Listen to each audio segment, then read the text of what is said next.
My name is Robert. I'm 78 years old, and I need to tell you about the biggest lie I ever lived. For 37 years, everyone I loved believed I was dead. My wife, my children, my grandchildren, they mourned me, buried an empty coffin, and moved on with their lives. But I wasn't dead. I was watching them from the shadows, unable to tell them the truth, unable to hold my grandchildren or comfort my wife when she cried for me, unable to be the husband and father I'd promised to be. You see, I wasn't really Robert Mitchell, the traveling salesman from Ohio. That was just my cover. For 30 years, I was a deep-cover CIA operative, and when my mission finally ended, I learned the hardest truth of all. You can't serve two masters, not your country and your family. One of them will always lose. Let me take you back to 1957. I was 21 years old, fresh out of college, when two men in dark suits showed up at my apartment. They said they worked for the government and needed people like me. Young, smart, unattached. People who could disappear into new lives for the good of the country. The Cold War was heating up. The Soviets were infiltrating American institutions, and we needed to infiltrate theirs. They offered me a chance to serve my country in the most important way possible, to become someone else entirely and spend years gathering intelligence that could prevent nuclear war. I said yes. I was young and patriotic and stupid. I thought it would be like the movies. Exciting missions, beautiful women, saving the world. I had no idea what I was really agreeing to. They gave me a new identity. Robert Mitchell, born in Cleveland. Parents died in a car accident. No living relatives. They created a complete history for me. Schools I'd attended, jobs I'd held, friends I'd known. They made me memorize every detail until Robert Mitchell felt more real than my actual life. Then they sent me to Chicago with a cover job as a traveling salesman for industrial equipment. It was perfect. I could travel anywhere, meet anyone, and no one would question why I was asking so many questions about their business. For 3 years, I lived as Robert Mitchell. I rented an apartment, made friends, dated women. I was good at being someone else. Too good. That's when I met Linda. She was 25, working as a secretary at one of the companies I was supposedly selling to. Beautiful, kind, funny, everything I'd never allowed myself to want because I thought this life was temporary. I fell in love with her. Real love, not the calculated charm I'd been trained to use. And she fell in love with Robert Mitchell, the man who didn't really exist. I should have walked away. I should have requested a transfer, ended the relationship, protected both of us. But I didn't. I was lonely and tired of living a lie, and Linda made me feel human again. We got married in 1961. I told my handlers it was just deepening my cover, making me look more normal, more trustworthy. They approved it because married men with families seemed less suspicious than bachelors. But it wasn't just cover for me. I loved Linda more than I'd ever loved anything. When she walked down that aisle, when she said, "I do" to Robert Mitchell, I wanted to be him forever. I wanted to forget my real name, my real mission, my real life. We had 2 children, Michael in 1962, Sarah in 1964. Beautiful, perfect children who called me Daddy and believed I sold industrial equipment for a living. For the next 25 years, I lived a double life. During the day, I was Robert Mitchell, devoted husband and father. I taught Michael how to throw a baseball, helped Sarah with her homework, took family vacations to the lake every summer. But 3 or 4 times a year, I would disappear on business trips.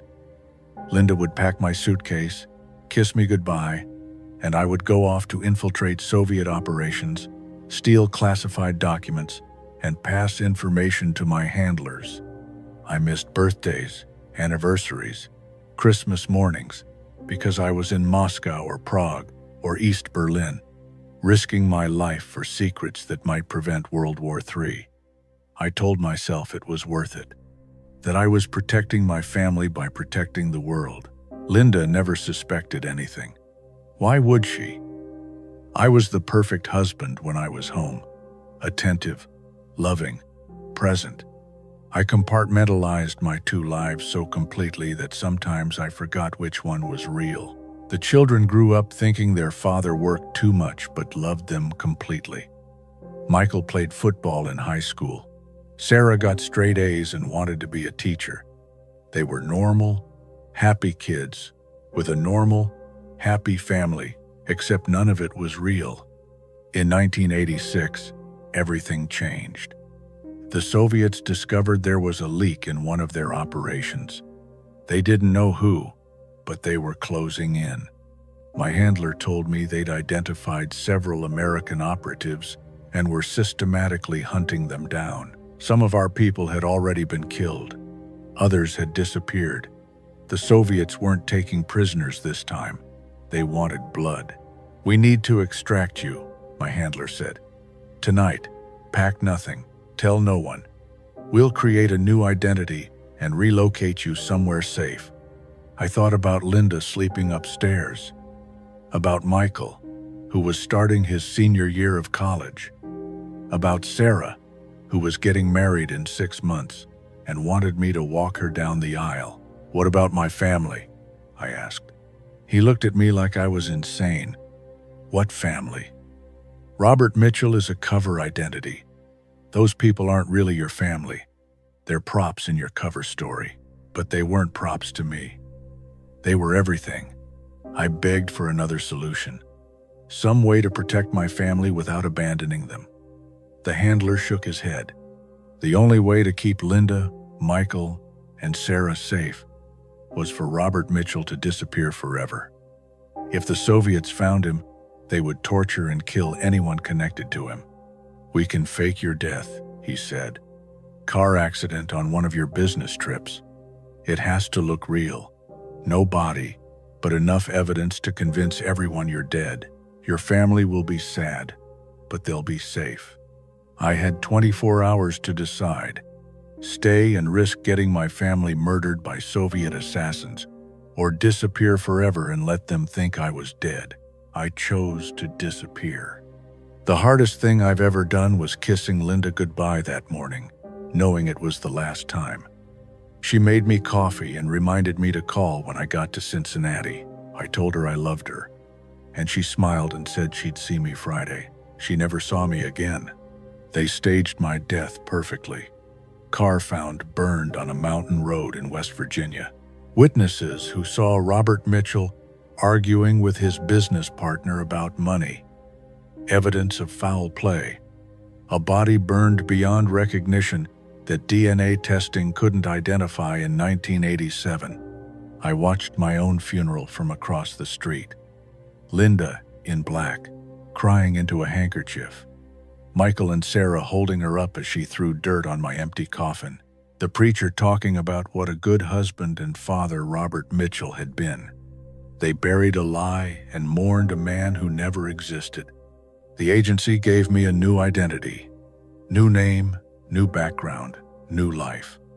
They relocated me to California and told me to forget about Linda, Michael, and Sarah. They weren't my family anymore. They never really had been. But I couldn't forget. I couldn't stop being the man who loved them. For 37 years, I've watched them from a distance. I know where they live, where they work, what their children look like. I've seen Michael become a successful lawyer, watched Sarah raise 3 beautiful daughters. I've seen Linda remarry a good man who treats her well. I was at Michael's wedding, sitting in the back of the church. I was at Sarah's children's graduations, hiding in the crowd. I've spent decades being a ghost in their lives, loving them from the shadows. Linda died 5 years ago. Cancer. I stood at the edge of the cemetery while they buried her, wanting more than anything to comfort the children we'd raised together. But I couldn't. Robert Mitchell was dead, and they needed to keep believing that. The worst part is watching my grandchildren grow up without ever knowing me. Sarah's daughters are teenagers now, smart, beautiful girls who look like their grandmother. They have no idea their grandfather is alive, that he loves them, that he would give anything to be part of their lives. Michael has a son who's starting college this fall. He's going to study engineering, just like I did before I became Robert Mitchell. He has my hands, my stubborn streak, my love of baseball. He'll never know any of that because his grandfather died in a car accident 37 years ago. I'm 8 years old now. I live alone in a small apartment in San Diego, surviving on a government pension that officially doesn't exist. I have no friends, no family, no identity beyond the agency created for me after Robert Mitchell died. Sometimes I wonder if it was worth it. The intelligence I gathered, the operations I disrupted, the wars I might have prevented. Did any of them justify the cost? Did my sacrifice actually make the world safer? Or did I just trade my family's happiness for my country's secrets? I'll never know. The files from my operations are classified. The people I worked with are dead or disappeared. History will never record what Robert Mitchell did or why he had to die. But I know what he lost. He lost the chance to grow old with the woman he loved. He lost the privilege of watching his children become adults. He lost the joy of being a grandfather, of passing on his stories and his love to the next generation. He lost everything that makes a life worth living. Young people today think serving your country is noble, patriotic. They see movies about spies and think it looks exciting. They have no idea what it actually costs. It costs you your name, your history, your right to be yourself. It costs you the people you love and the chance to love anyone new. It costs you your place in the world, your connection to humanity, your very identity. I served my country for 30 years. I gave them everything I had and everything I was. And when it was over, they gave me a new name and told me to be grateful I was still alive. But what kind of life is it when everyone who matters to you thinks you're dead? If you're young and someone offers you a chance to serve your country in secret, think carefully about what you're agreeing to. Think about the people you love and whether you're willing to lose them forever. Think about whether you can live with being a ghost in your own life. Because that's what it means to be a spy. Not the glamour, not the excitement, not the sense of purpose. It means becoming someone else so completely that you forget who you were. It means loving people you can never really have and protecting them by disappearing from their lives. It means serving your country by sacrificing your citizenship in the human race. I was Robert Mitchell for 30 years. I was a good husband, a loving father, a decent man.